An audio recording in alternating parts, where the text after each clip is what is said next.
Grow up, Donald. Grow up. Time to be an adult. You're president. You got to do something. Show us what you have. You're going to propose it in legislation. We're going to get to debate it. Let the public decide. Let them vote in Congress. Let's see what happens. There was a lot there in that interview. Vice President calling out the President-elect Donald Trump, saying, knock off the tweets. Want to bring in Juan Williams and Mercedes Schlapp, Fox News contributors and former media spokeswoman for President George W. Bush. How you guys doing? 1 in a million and mercy, mercy me.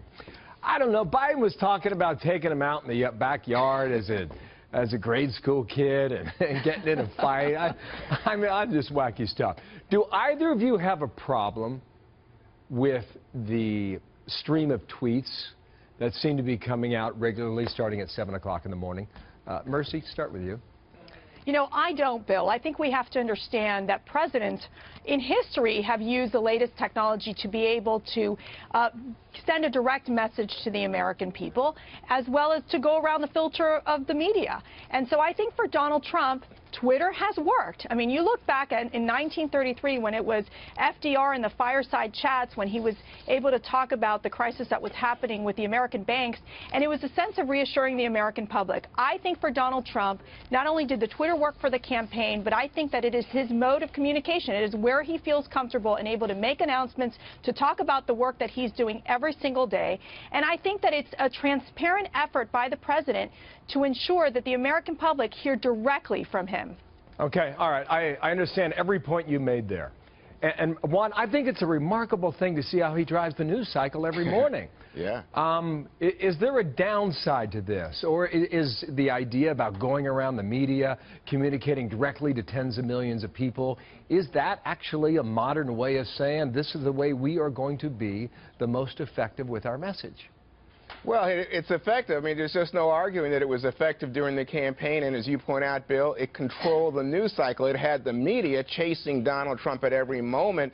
You know, just this week, Wall Street Journal had a story about his effort to reorganize the intelligence agencies. He came out and just tweeted, you know, lying press or misleading press or whatever he had to say and undercut that story. My feeling about this is it's bigger than what Joe Biden had to say, because you have to think about it. It's only 140 characters. Can you really make policy as the American president in 140 characters? Are you going to be at times misunderstood? Are you going to be taken as bullying, as acting childish? And by the way, Donald Trump has accused me, in terms of my criticism, of being childish about him. So I don't know that I'm the one to come on here and say anything about that. But he's a guy that is now going to be president of the United States. He's not going through a press secretary. He's not going through a communications director. He's just issuing like a blast, like shouting at somebody on a street corner through a bullhorn. That's what a tweet is. Well, you don't have to wait for a press conference. You don't have to wait for a statement. But you don't understand it. You don't even know what the full policy is. You don't have to wait for an army of people to decipher every word and edit it time and again. Mercedes, do you have any knowledge as to whether or not he is still writing these tweets? Because he hired people, you know, I mean, that's a process that's happening every day. Has he now channeled his voice to people like Scavino or Steve Bannon? You know, I couldn't tell you that, but I can tell you that it really is, I mean, his words. I think at the end of the day, what you do see is you see Kellyanne Conway and Sean Spicer and his team, very strong communications team, coming out and being able to defend, talk about what Donald Trump is thinking. I think that clearly there is this very strong sense that this is coming directly from Donald Trump.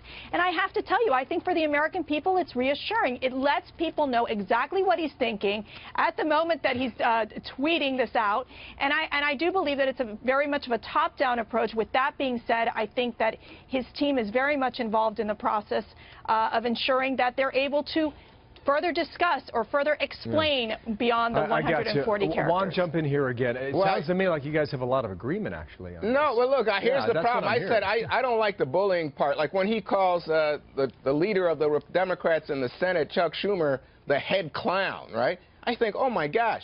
And by the way, I agree with Mercedes, as you point out, Bill. I think this is coming directly from Donald Trump. When he goes after President Obama, says Obama's inflammatory rhetoric, or Schumer as head clown, or when you see Spicer go on TV. I mean, hang on. When you see Spicer go on TV and try to explain away something, and then Trump comes back and contradicts his own spokesman, I think that's evidence this is coming directly from Donald Trump. Quickly, Mercedes. Well, I think, you know, the Democrats have called Donald Trump so many different names, from racist to sexist. I mean, the list goes on and on and on. So for Donald Trump to make this comment about Schumer, I mean, come on, let's be real. The name calling has been going both ways. Joe Biden. Donald Trump has his own name on that bullying tactic, Mercedes. Joe Biden. I don't like the bullying, but that's just the way it goes. I'm going to get this in. I wish we were in high school. I could take him behind the gym. That's what I wish. Come on. Wow. Come on. Oh, man. Seriously, Mixed martial arts for 70-year-olds. Have a great weekend. See you, Mercedes. See you guys. Take care. Bye-bye.